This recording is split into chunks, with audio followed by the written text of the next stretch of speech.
నమస్తే, welcome to our channel. నేను మీ ప్రియాంకరావు. జగన్మోహన్ రెడ్డి గారి హయాంలో పొలిటికల్ చీఫ్ సెక్రటరీగా వర్క్ చేసిన ప్రకాష్ గారు ఒక వీడియో రిలీజ్ చేశారు. తాను ఏబి వెంకటేశ్వరరావు గారి పట్ల, మరొక వ్యక్తి పట్ల, అంటే మరొక ఐఏఎస్ ఆఫీసర్ పట్ల ఏ విధంగా అయితే ప్రవర్తించానో దానికి నేను చింతిస్తున్నాను, నా తప్పు నాకు తెలిసొచ్చింది, క్షమించండి అని. మరి ధర్మారెడ్డి గారు కూడా ఒక వీడియో రిలీజ్ చేశారు. నాకు ఈ కల్తీనే ఈ వ్యవహారంతో సంబంధం లేదు, పైనుండి ఎలాంటి ఆర్డర్స్ వచ్చాయో నేను వాటిని తూచా తప్పకుండా పాటించాను అని.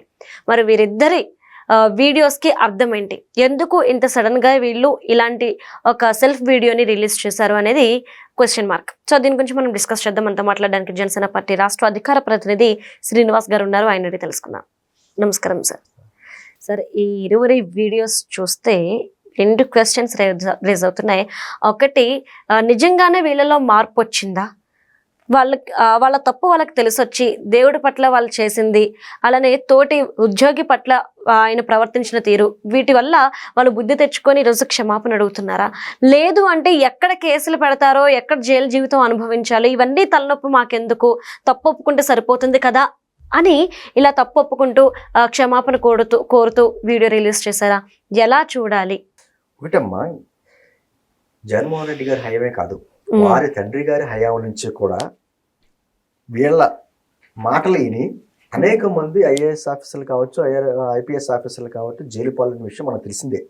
అప్పట్లో మనకి బాగా ఎగ్జాంపుల్ ఏంటంటే ఐఏఎస్ శ్రీలక్ష్మి, ఆవిడ జైలు జీతం కూడా అనుభవించింది, ఓబులాపురం మైనింగ్ కేసులు కానీ ఆ విషయం కూడా.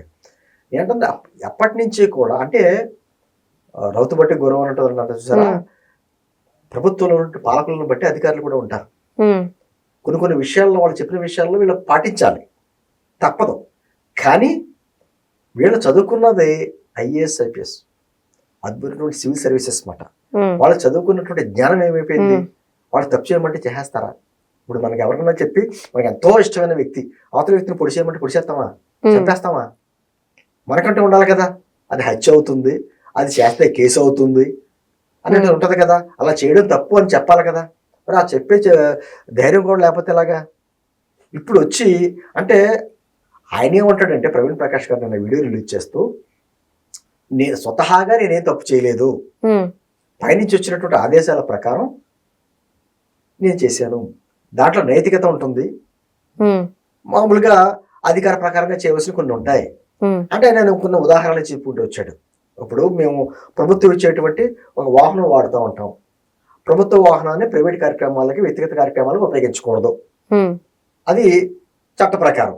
కానీ మేము ఓ మాల్కి వెళ్తాము, లేకపోతే ఒక సినిమా హాల్కి వెళ్తాము, లేకపోతే ఏదో ఫంక్షన్కి వెళ్తాము, అక్కడ కూడా ఇదే వాహనానికి తీసుకెళ్తాం. కానీ అక్కడ కూడా మేము ఫోన్ ద్వారా ఏదో పని చేస్తూ ఉంటాం, ఏదో పని చేస్తూ ఉంటాం.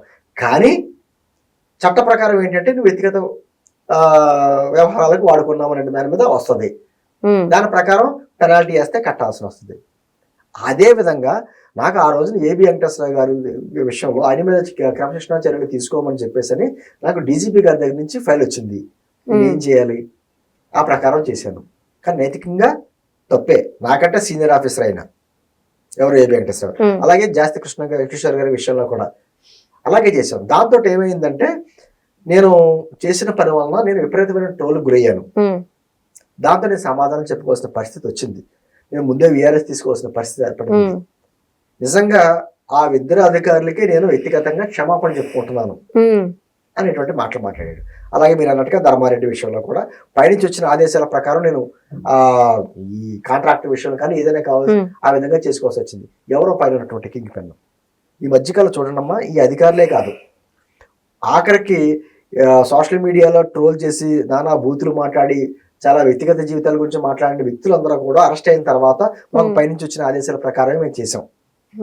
అందరూ ఇదో మాట, ఎవరు అరెస్ట్ చేసిన ఎవరు ఏ మాట చెప్పినా మాకు పైనుంచి వచ్చినటువంటి ఆదేశాల ప్రకారం చేసాం. ఆ పైనుంచి వచ్చిన ఆదేశాలు ఎవరిచ్చారు? అసలు కింగ్ పిన్ ఎవరు? అంతే కదా. అంటే అప్పట్లో సకల శాఖ మంత్రిగా చేసినటువంటి సజ్జల రామకృష్ణారెడ్డి గారు అవ్వచ్చా, లేకపోతే వీళ్ళ నాయకుడు జగన్మోహన్ రెడ్డి గారు ఇచ్చాడా? ఎవరో తెలాలి కదా. నేను మా పైనుంచి వచ్చారు కాబట్టి ఆదేశాలు మేము చేసేసాము అంటే కుదరదు. ఎవరు ఆ చర్యలకి బాధ్యత వహించింది వీళ్ళే కదా.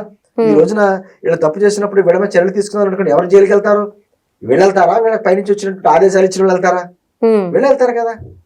అంటే ఒక ముఖ్యమైనటువంటి పదవుల్లో ఉన్న వ్యక్తులు ఐఏఎస్లు ఐపీఎస్లో కూడా మాకు పైనుంచి వచ్చిన ఆదేశాల ప్రకారం మేము చేసేసామంటే కుదరదు. మీరు చట్ట ప్రకారం వెళ్ళాలి.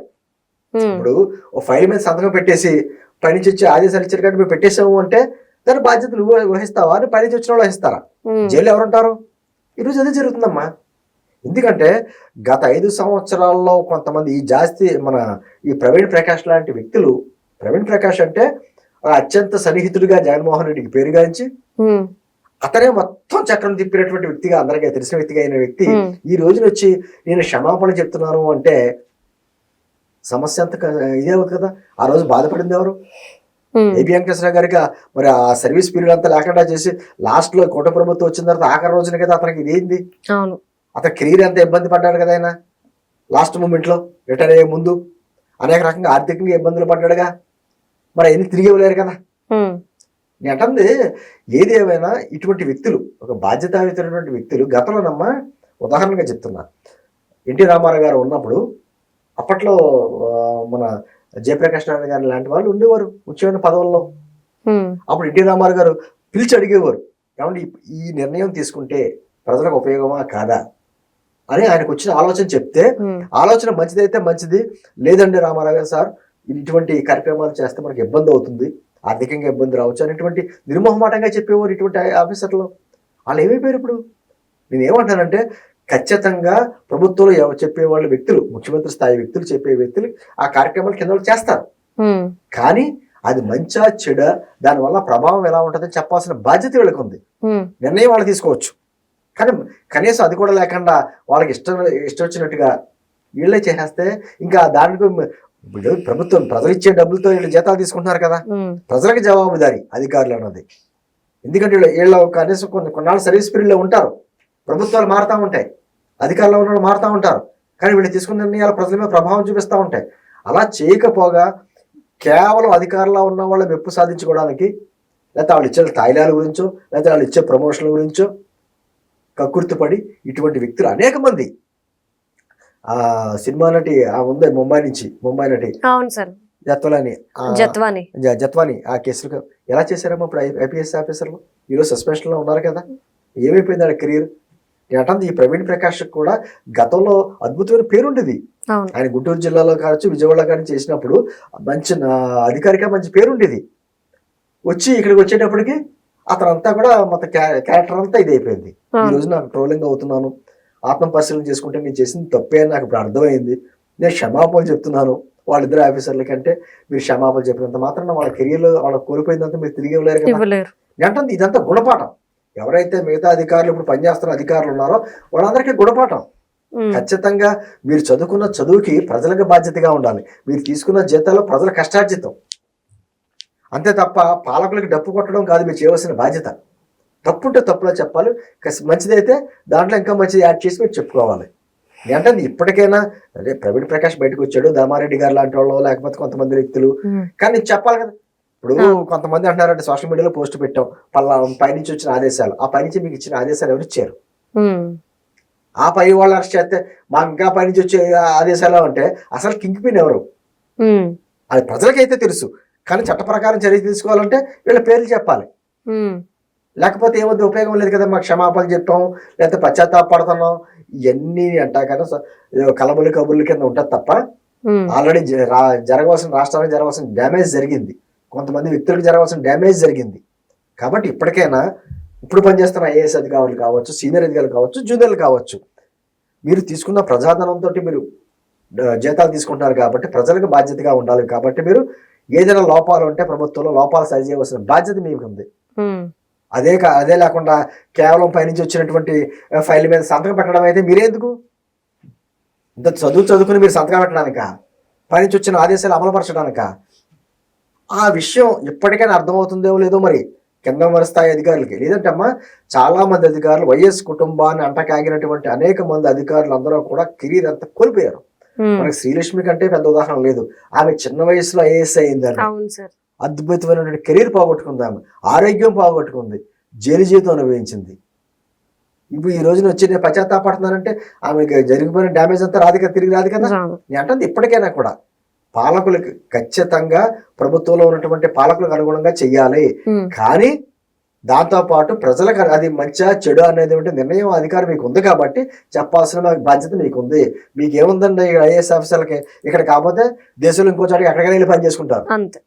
కాబట్టి ఖచ్చితంగా మీరు ప్రజలకు బాధ్యతగా ఉండాలి తప్ప మీరు ఏదో పాలకుల మెప్పు గురించి పనిచేసేటువంటి ఐఏఎస్ అంటే ఐఏఎస్ లా ఉండాలి, ఐఆర్ఎస్ అన్నట్టుగా ఉండకూడదు.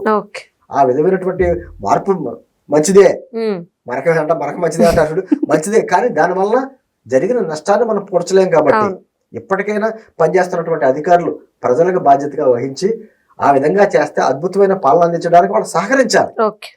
లేకపోతే మాత్రం డ్యామేజ్ చాలా దారుణంగా ఉంటుంది. Right right. Thank you so much sir.